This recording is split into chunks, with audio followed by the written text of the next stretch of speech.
Here is something nobody talks about honestly. These songs were not the product of talent alone.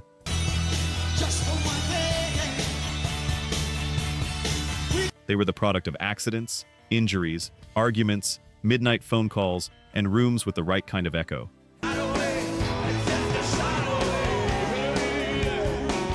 Take any one of those conditions away, and the song does not exist. Every one of them, gone. This list proves it.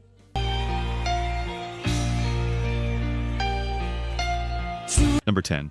The Weight, the band, 1968. Just need to find a place where I can lay my head. In 1968, 5 musicians walked into A&R Studios in New York City and recorded an entire debut album in approximately 2 weeks. And you put the load right on me. Not weeks of overtime sessions, not months of experimentation, about 2 weeks. Al Kooper reviewed it in Rolling Stone. He ended with the observation that this album was recorded in roughly 2 weeks, and that some people could work their entire lives and never make something that touched it. Hey, look, my friend. He was not wrong. The album was Music from Big Pink. The song was The Weight. And the reason it exists the way it exists has nothing to do with anything you can buy, hire, or schedule. Cold Jack, my dog. I said, wait a minute, Chester. These 5 men, Robbie Robertson, Levon Helm, Rick Danko, Richard Manuel, Garth Hudson, had been living together in a pink house in upstate New York for over a year before they made this record. They had toured as Bob Dylan's backing band. They had spent more time in small rooms making music together than most people spend with their families. Just feeling about half-past dead. They had developed a specific collective ear that cannot be assembled on purpose. You hear it. 3 of them sing the lead of a single song. Helm, Danko, Manuel, handing it off so naturally it sounds like one person speaking, then a second version of the same person, then a third. Oh, let's go downtown now. She said, I gotta go. Roger Waters of Pink Floyd called this album the second most influential record in the history of rock and roll. Eric Clapton heard it and quit Cream, not because it was more technically impressive, because it was more true. The song peaked at number 63. Nobody was paying attention to the chart. Everybody was paying attention to the song.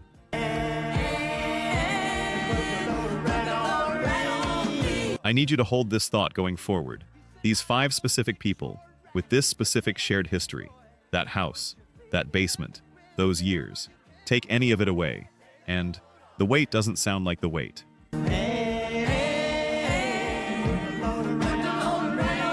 The conditions are gone. The song is what's left, and there is a pattern on this list.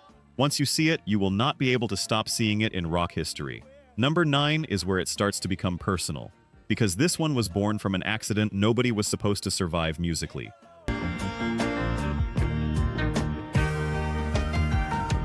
Number 9, Black Sabbath, 1970.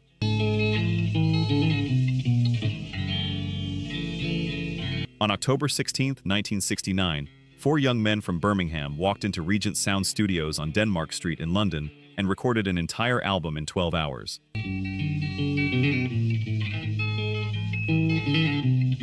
One session, they played their live set. They were in the pub before last orders. The album was Black Sabbath.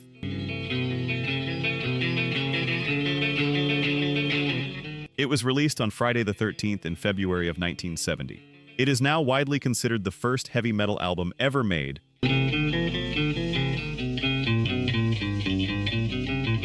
And the reason it sounds the way it sounds is because of an industrial accident and a melted plastic bottle.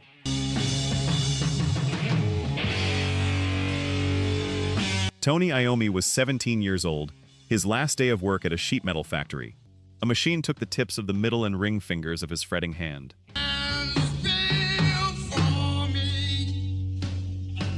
Iommi plays left-handed, his right hand frets. He nearly gave up music entirely.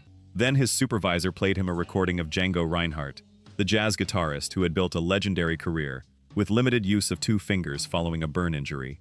Iommi listened.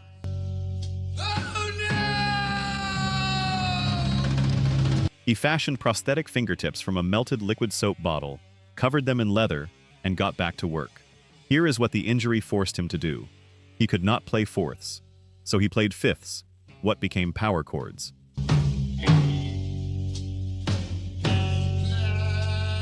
His limitations pulled him toward the tritone, the so-called devil's interval, a note combination associated with darkness since the medieval period. On the title track, the riff descends on that interval like something rising from underground.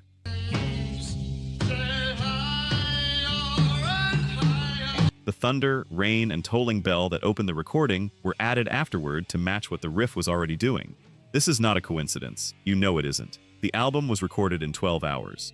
It received largely negative reviews from critics upon release. It reached number 8 on the UK chart.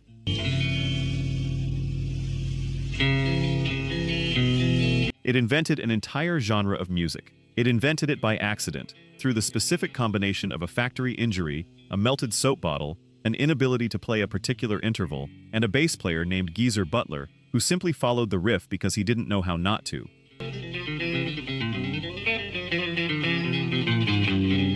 You cannot recreate this. The accident happened once. The melted bottle is gone. What you are hearing on that song, and on every heavy metal song that followed it for the next 50 years, is the sound of necessity producing something that talent alone never could have built. Number 8 is a different kind of ending. This one has a clock on it.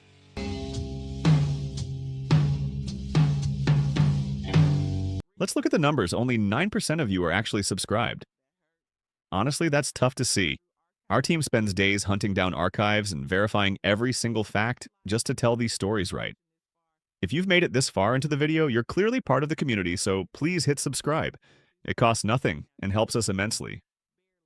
Now, for those already subscribed, very few of you have made the jump to our membership, and that's a hard pill to swallow because you're the ones who know our value best. If this channel has moved you or inspired you, consider joining. It's the price of one coffee, but it's the literal fuel for this channel. Let's keep this alive together. Back to the story.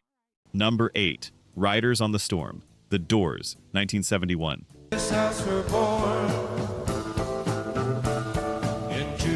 The Doors recorded Riders on the Storm at their own workshop on Santa Monica Boulevard in late 1970.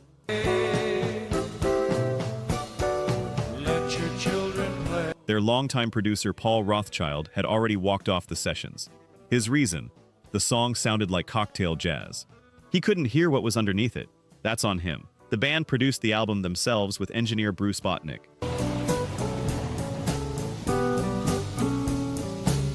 Jim Morrison arrived at those sessions visibly depleted, overweight, in poor health, by most accounts working through significant personal difficulties. But on this track, 7 minutes long, built over Ray Manzarek's Fender Rhodes imitating Rain, before the actual rain came in,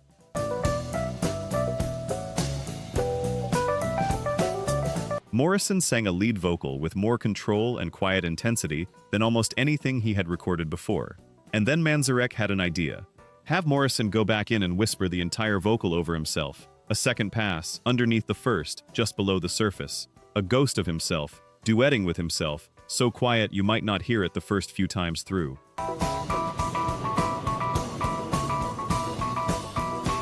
Then you know to listen for it and you cannot unhear it. You see it now.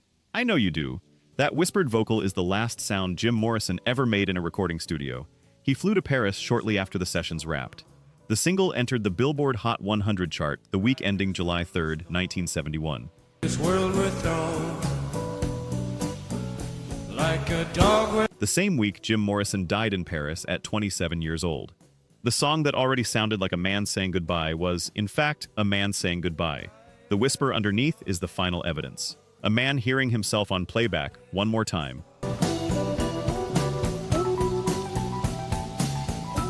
Then disappearing. The conditions that produced this are more than gone. They were used up. Number 7 is a completely different kind of unrepeatable. This one required a tape measure on a studio floor, 3 passes of a guitar the player had not touched in 3 years, and a wall between 2 countries visible from the control room window.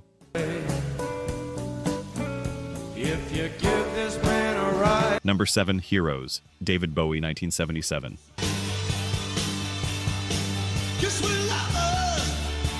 In July 1977, Robert Fripp received a phone call at his apartment in New York. It was Brian Eno calling from Berlin. Eno passed the phone to David Bowie. Bowie asked if Fripp could come play some hairy rock and roll guitar. Fripp said he had not played guitar in 3 years, but if Bowie was willing to take the risk, so was he.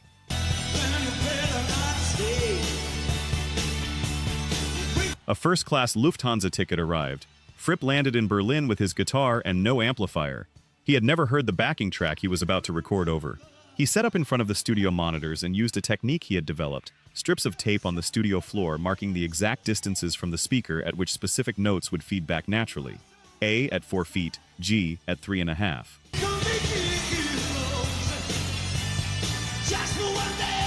He stood in the right place to make the note feedback without an EBow, without an effects unit. 3 complete passes, each recorded separately so Fripp could not hear the previous takes while playing the next. Producer Tony Visconti combined all 3 tracks. Individually, each pass was uneven.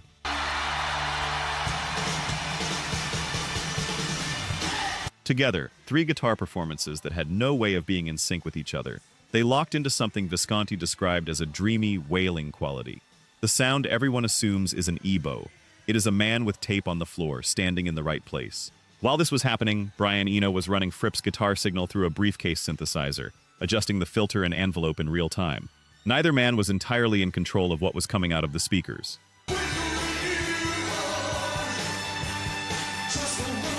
The studio was Hansa Ton Studio in West Berlin, 30 to 40 meters from the Berlin Wall. A guard turret was visible from the control room windows. Bowie said this friction was exactly what he needed. When Bowie stood at the microphone to record his vocal, after the music had been fully built, he improvised the lyrics on the spot. He had witnessed producer Tony Visconti embracing his girlfriend near the base of the wall earlier.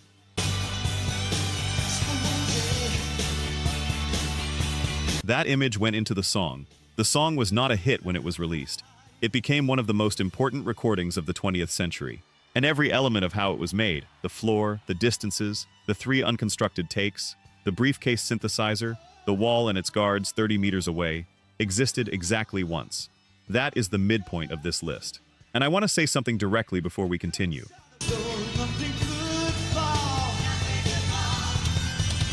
Number 6. The Chain, Fleetwood Mac, 1977.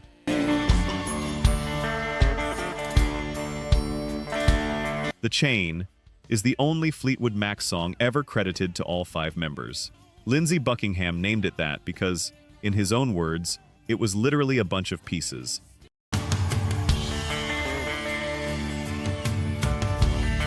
It began as a Christine McVie song called Butter Cookie that wasn't working. John McVie had written a bass line, the one that comes in 3 minutes through the song and never leaves your body, as material for a completely different recording.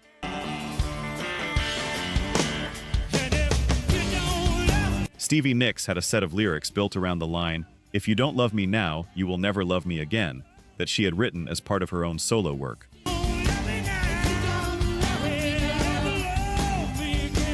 Buckingham asked her to donate them. He recycled an intro from a duo recording he and Nicks had made before they joined Fleetwood Mac.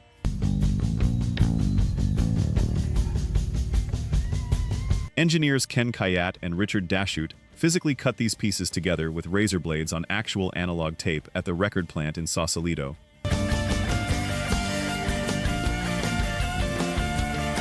Pay attention to this part because it matters. The drums and Buckingham's guitar solo are the only 2 instruments on The Chain that were recorded at the same time. Everything else, every other element, was overdubbed separately.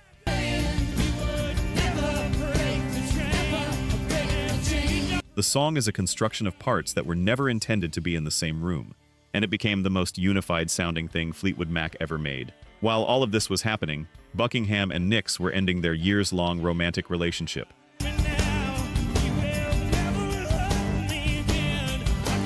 John and Christine McVie were divorcing. Mick Fleetwood's marriage was collapsing. 5 people in simultaneous personal freefall, held together only by the act of making something, assembling broken pieces into a whole.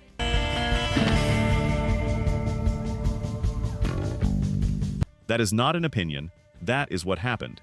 The song about never breaking the chain was built by 5 people who were all individually breaking.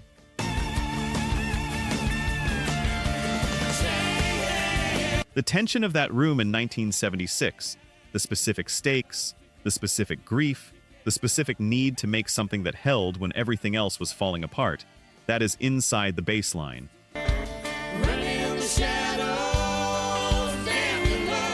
You can feel it every time you hear it. You know this song. You have always known this song. You just did not know what it cost.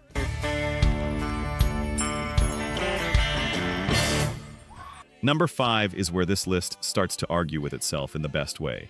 This one is about two men who needed each other and could not stand each other. And what happened between them happened exactly once.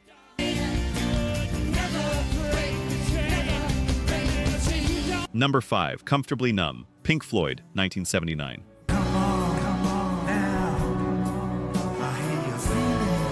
David Gilmour originally wrote Comfortably Numb during sessions for his 1978 solo album.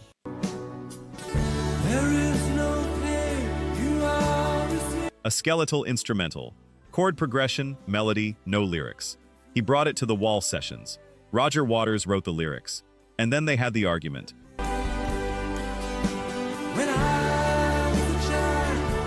Waters wanted an orchestral arrangement. Grand, cinematic, layered. Gilmour wanted stripped-down hard rock. Producer Bob Ezrin described what followed as a real arm wrestle.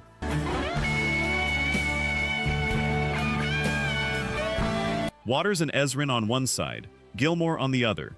Two visions of the same song that had nothing in common.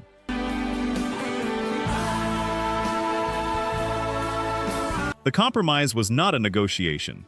It was a collision. The body of the song, the verses, the atmosphere, the orchestral gravity, would be Waters' version. The outro, including the guitar solo, would be Gilmour's. Harder, leaner, building to something incendiary.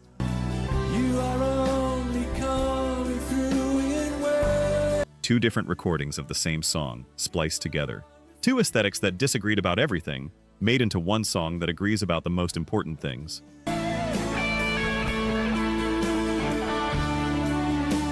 The record is clear on what this was. Gilmour later described the sessions as the last embers of mine and Roger's ability to work collaboratively together. That is not a figure of speech.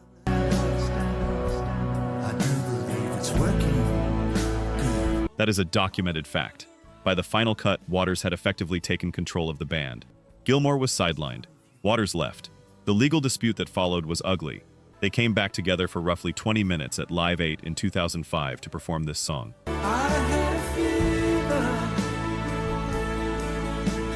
Both of them knew it was the only song that should close that set. Planet Rock listeners voted the guitar solo on Comfortably Numb the greatest guitar solo ever recorded. It exists because two men who were finishing each other off creatively, each contributed the part of themselves the other could not provide.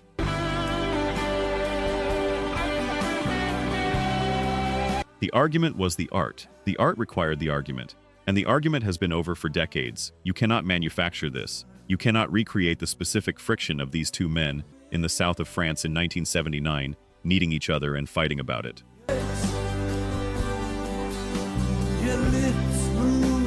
What they made is what their conflict left standing. Number 4 is the entry I have been waiting to get to, because there is no other entry on this list that came at a higher personal cost to the person who made it possible.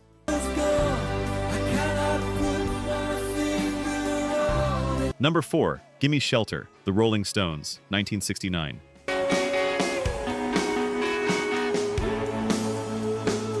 During the recording of Let It Bleed in 1969, Mick Jagger decided Gimme Shelter needed a woman to sing the rape and murder verse. He was right.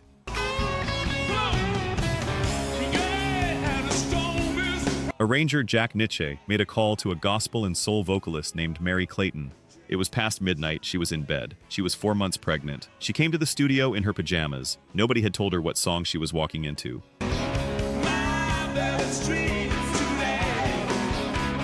She listened to the track. She learned the part. She stepped up to the microphone and sang. At 2 minutes and 59 seconds, her voice breaks. Once on the word shot, and again on murder during the third refrain. The crack is not a mistake. It is the sound of a voice exceeding what a voice can hold. Jagger's response can be heard on the recording, an audible exclamation in the control room. He knew what had just happened. She went home.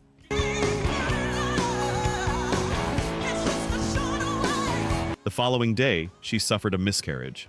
She could not listen to this song for years afterward. She has said, "We lost a little girl. It took years and years and years to get over it. Her name was misspelled on the original release as Mary." There is a difference between an artist giving a great performance and an artist giving something that should not have been possible to give.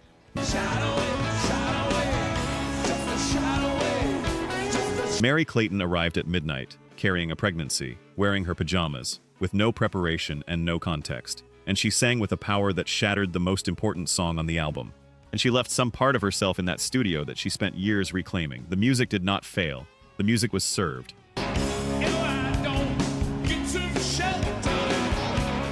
And the cost was real and documented, and something that no documentary about this song, no matter how many times it has been made, adequately accounts for. And if you have ever watched something real get purchased at a price nobody asked the person to pay, you feel exactly what this entry is about.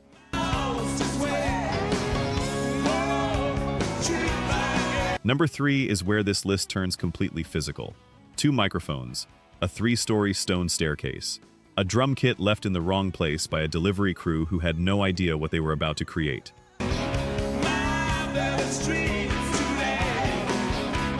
Number 3, When the Levee Breaks, Led Zeppelin, 1971.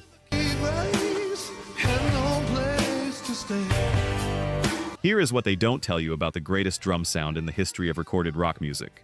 A delivery crew brought John Bonham a new drum kit to Headley Grange in Hampshire.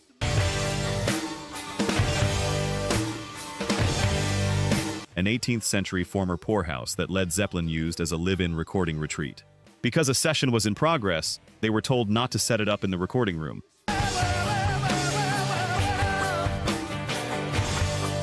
They left it in the entrance hall, in the enormous lobby with a 3-story stone staircase going up through the center of the building.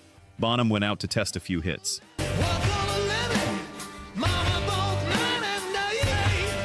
Engineer Andy Johns heard what the room was doing to those drums and stopped. He sent the rest of the band to the pub. He hung 2 Bayer Dynamic M160 ribbon microphones at the top of the staircase on the 2nd floor.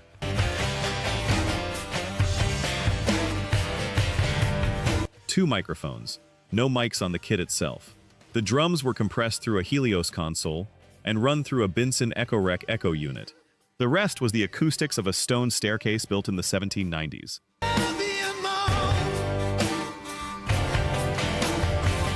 The record on this is clear.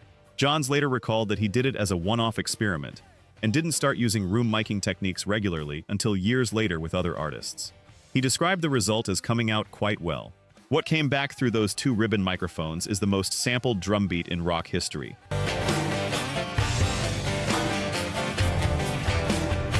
Beastie Boys, Eminem, Bjork, Massive Attack. Every one of those samples is an act of acknowledgement that what Bonham produced in that hallway cannot be outdone by anyone working in a purpose-built recording environment.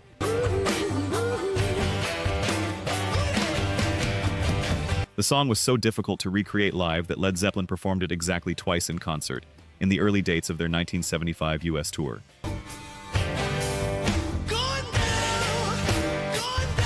When Glyn Johns heard the final mix, he told Jimmy Page it would never be able to be cut properly to vinyl. Page's response has been reported as, "Wrong again, Glyn."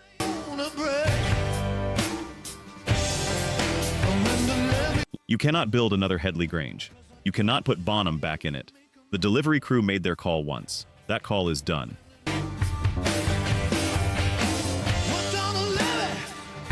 What comes next is the entry I built this list around. Everything before this was real, but number 1 is the argument. This is the entry that proves what the whole list has been building toward.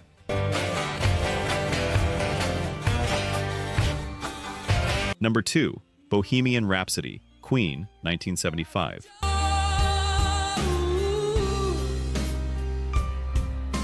Here is something the music industry will not say plainly. Bohemian Rhapsody exists because Freddie Mercury held the entire architecture of a 6-minute mock opera in his head, with no demo, no notation, and no way to explain to anyone around him what he was hearing until they were already recording it.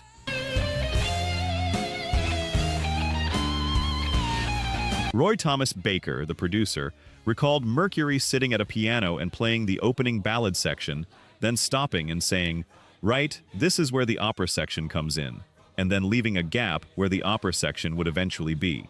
Baker had to imagine it. They all did. Recording began on August 24, 1975, at Rockfield Studios in Monmouth, Wales.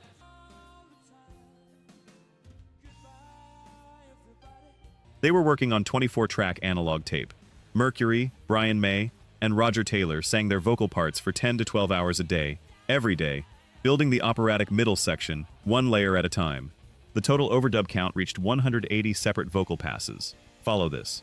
Because 24-track technology had a ceiling, producer Baker was forced to bounce those vocal layers down through successive generations of tape submixes to keep building.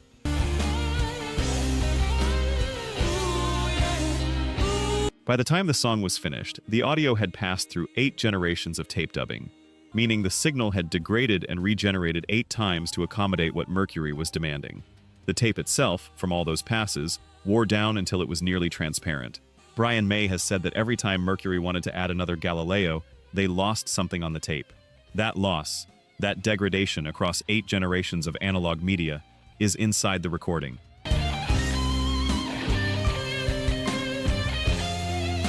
It is what gives the operatic section its specific texture.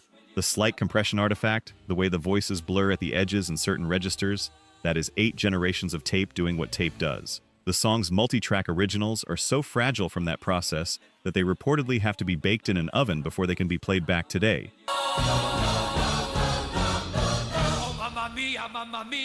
EMI told the band it was too long. No radio station would play it. Mercury refused to shorten it and said it either goes out complete or not at all. He slipped a copy to a DJ named Kenny Everett at Capitol Radio. Everett played it 14 times in one weekend. The rest is commercial history. 9 weeks at number 1 in the UK.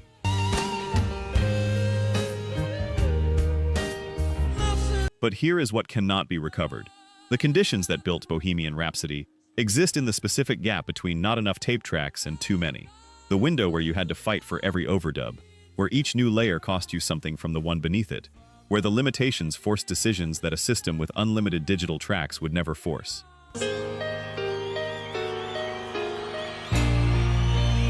That gap closed, the technology crossed it, and when it did, the specific kind of problem solving that produced this recording, the physical cost of it, the degradation that became texture, the 180 passes that wore the tape to near transparency,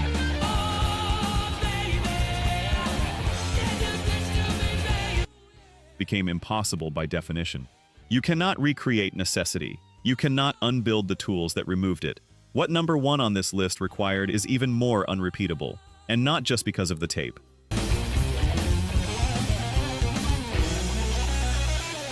Number 1, A Day in the Life. The Beatles, 1967. And though the news was rather sad, You know this song. You have known it your whole life.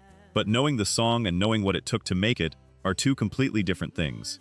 Let me give you the truth. the lights had changed. A crowd of On February 10th, 1967, a 40-piece orchestra gathered in Studio 1 at Abbey Road. a crowd of people turned. All of them in black tie, formally dressed as instructed. George Martin had written each of them a score, a squiggly line indicating they should begin at the lowest note their instrument could reach and work their way to the highest.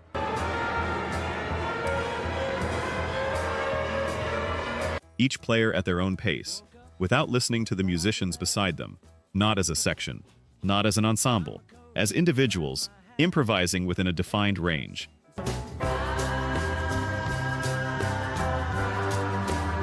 Classically trained orchestral musicians do not improvise. They were baffled. Martin convinced them the apparent chaos was intentional.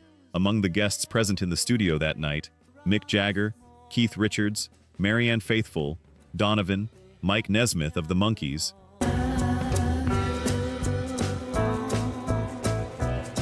When the orchestra finished the second crescendo, the entire studio spontaneously broke into applause. The Hollies' producer Ron Richards was in attendance. He sat with his head in his hands afterward and reportedly said he just couldn't believe it, that he was done, that he gave up.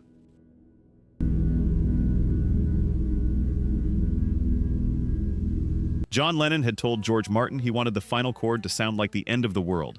Martin, Lennon, McCartney, Ringo Starr, and their road manager Mal Evans sat down at 3 pianos simultaneously and struck an E major chord as hard as they could on a count of 3.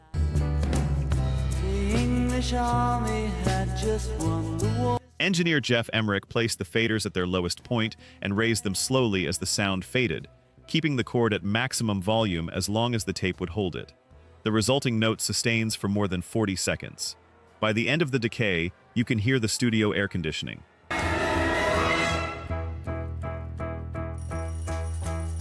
The total recording time for this one song, 34 hours. The Beatles' entire debut album was recorded in 15 hours and 45 minutes. The BBC banned it. You are connecting this to something right now. Good.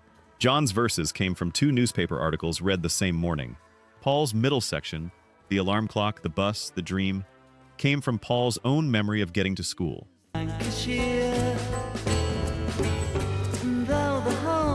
They were not 2 songwriters splitting a brief. They were 2 people who had spent a decade learning how to complete each other's sentences musically, reaching for the same thing from different directions. The 40-piece orchestra cost £367.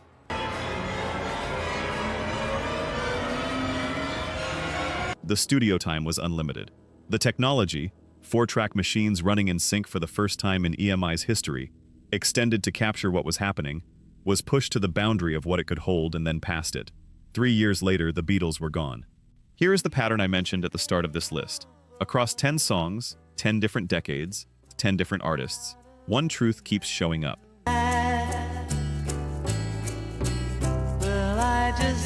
The conditions that made these recordings possible no longer exist. Not because the technology is gone, because the accidents are done. The injuries happened once. The arguments reached their conclusion. The miscarriages were suffered. The delivery crew left the kit in the wrong room one time. The tape wore transparent. The wall came down. The partnerships collapsed under the weight of what they were required to carry.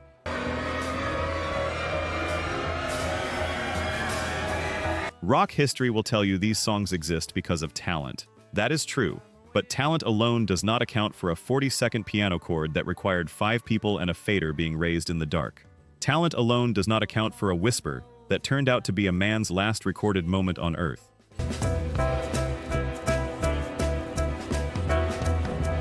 Talent alone does not account for 2 microphones and a stone staircase that nobody planned to record in. What accounts for it is everything that cannot be planned. And the next time someone tells you music doesn't sound like it used to, you can tell them they're right, and you can tell them exactly why.